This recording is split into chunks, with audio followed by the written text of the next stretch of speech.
সবাই মিলে তিশার শ্বশুরবাড়িতে চলে আসছি। হ্যালো এভরিওয়ান, আসসালামু আলাইকুম। আপনারা কেমন আছেন? আশা করি ভালো আছেন। আমি আমার পরিবার নিয়ে ভালো আছি। আজকে আরও একটি নতুন ভিডিও নিয়ে চলে আসছি। আস্তে আস্তে দুপুর হয়ে গেছে। তিশা দুপুরের খাবারটা দিয়ে দিচ্ছে। সবাই মিলে দুপুরের খাবারটা খেয়ে নিচ্ছি। শাশুড়ি মা মেয়ের কাছে জামাইয়ের জন্য কি দিবে আপনাদেরকে একটু দেখিয়ে দিই। গরুর মাংস নিয়ে আসছে সাথে করে। হাঁসের মাংস, এটা চিনি হাঁসের মাংস, দেশি মোরগের মাংস। তো এগুলো ভালো করে ধুয়ে নেওয়া হবে, যেহেতু মাংসটা ঠান্ডা করে ফ্রিজে রাখতে হবে। তো মাংসের আইটেম না, আরও অনেক কিছু নিয়ে আসছে। প্রচুর ফল নিয়ে আসছে। এখানে আছে লটকন, 2 আইটেমের আম, ড্রাগন, কাঁঠাল।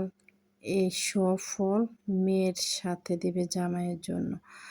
তো কাঁঠালগুলো খেতে অনেক মজা। এগুলা আমার আফার গাছের কাঁঠাল। উনি নিজ হাতে অনেক গাছ লাগিয়েছে।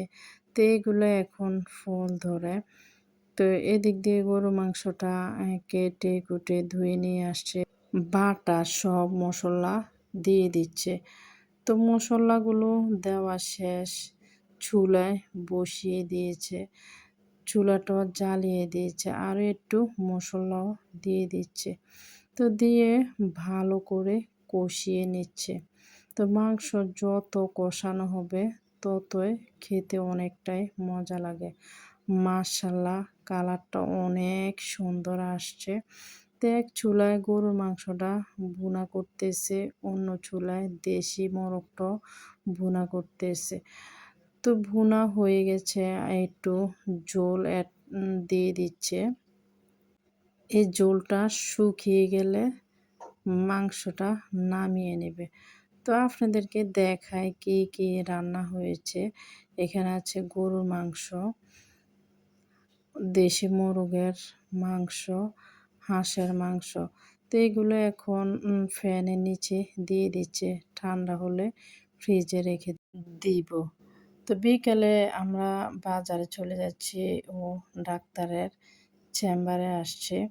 তো প্রচুর রুগী আসে এইখানে, দেখেন উনি একজন ভালো ডাক্তার।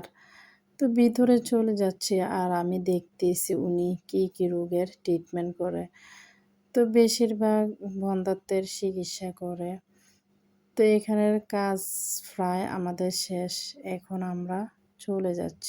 অনেকে না চাইতে অনেক কিছুই পায়, আর অনেকে চায় কিন্তু পায় না। সবে আল্লাহর হুকুম, আল্লাহর লীলা খেলা।